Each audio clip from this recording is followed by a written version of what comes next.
The questions of solidarity and social justice, for me, as a Labour First Minister, must be the core questions for the Scottish people to consider over the next few days. I'm a Welsh speaker, first language. All my family, going back generations, all Welsh speakers, came from a part of the world where everybody, more or less, was a first language Welsh speaker. I'm a proud Welsh person, proud patriot, but I know that the best outcome for the future of my nation of Wales is to be part of the UK. It's to be part of something bigger, to share in the social, economic and political union that has served us well for many hundreds of years. Being truly patriotic doesn't necessarily mean you have to believe in independence. You have to believe in what's best for your nation. And for me, for Wales, it's best to be in the UK, as I believe that it's best for Scotland to be in the UK, working with us as well. An independent Wales wouldn't make me more Welsh. An independent Scotland wouldn't make the people of Scotland more Scottish. And it's important that we...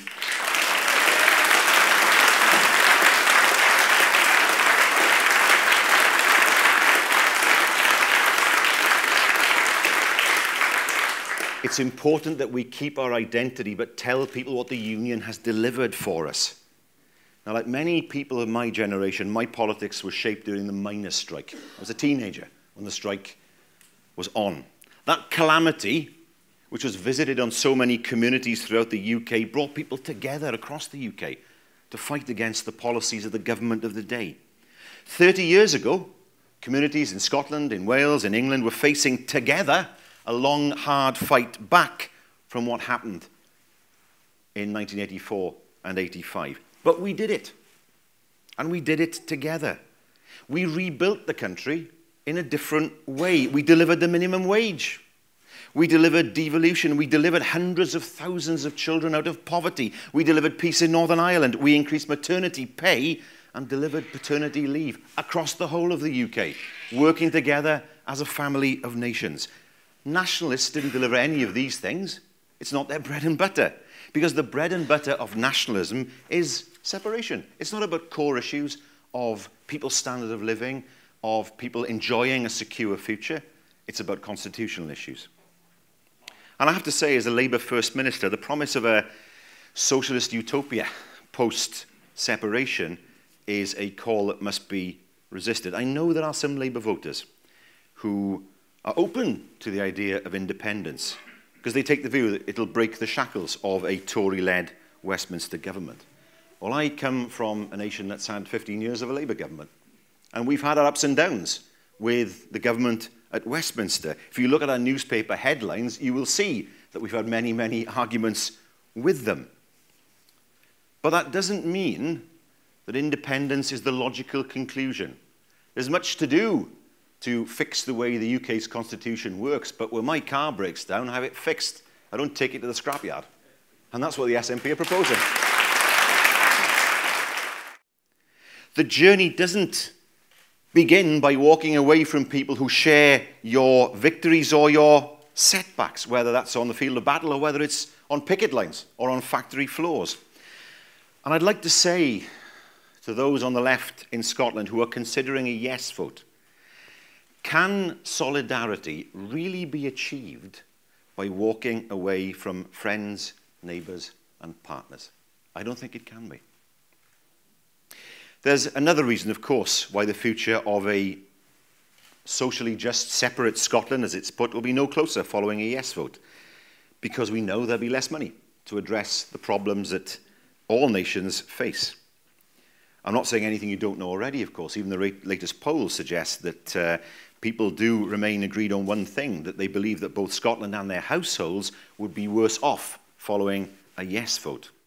You can't take £6 billion out of the economy without compounding the misery experienced by families below the breadline. You can't usher in a period of fiscal instability, which all economists accept will be the byproduct of a yes vote, without the most vulnerable people paying the highest price.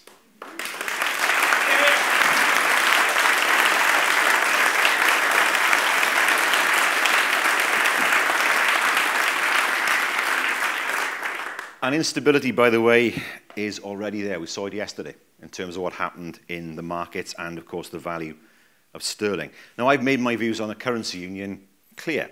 I don't think it would be in Wales's interest. It wouldn't be in what I know you call our UK's interests. And most importantly, it wouldn't be in Scotland's interests either.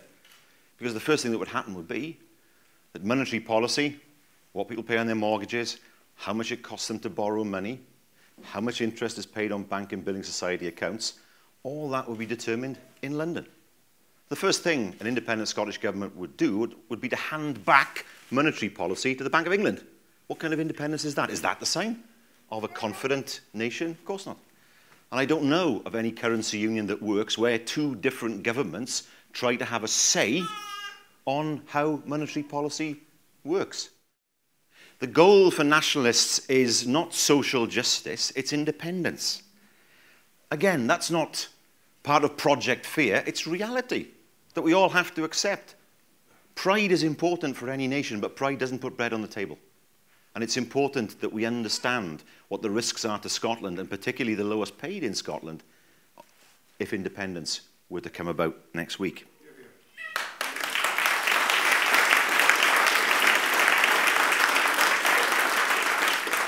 And finally, I'd like to talk about the NHS, since the Welsh NHS made a guest appearance in one of the debates that took place, of course, here in Scotland.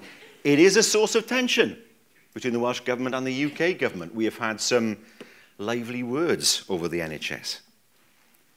But that doesn't mean that independence would protect the NHS in Scotland. The tension between England and Wales on the NHS exists because of the different choices we've made in the Welsh Government for the good of our health service as a Labour government. We've made choices, thanks to devolution, that the Welsh people wanted to see. We said no to privatisation. No one can impose it on us. If you're devolved, you can't have privatisation imposed on you. We already have the power to resist it. We said yes to working with and for the interests of our patients and healthcare workers. We recently announced our intention to make the Welsh NHS a living wage employer. We've invested in more nurses, just as nursing numbers were cut in England. Before devolution, 2-year waiting lists were not uncommon in Wales. Now the standard referral time for treatment is 10 weeks. Infant mortality rates have been cut by 40% since devolution. There are 1,700 more doctors in Wales today than there were pre-devolution. We've had free prescriptions for 7 years. And we have free car parking at Welsh hospitals. We didn't need independence to do that. You won't find somebody who is a fiercer advocate for devolution than myself. It makes sense for us to be able to accommodate the different identities that exist within our nations in the UK.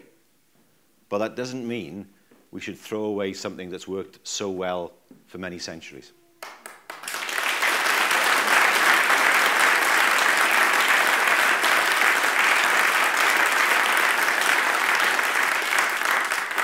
It's a matter for the people of Scotland, what happens next week. We all know that. And thank you for inviting me, somebody from Wales, to come here to give the Welsh perspective.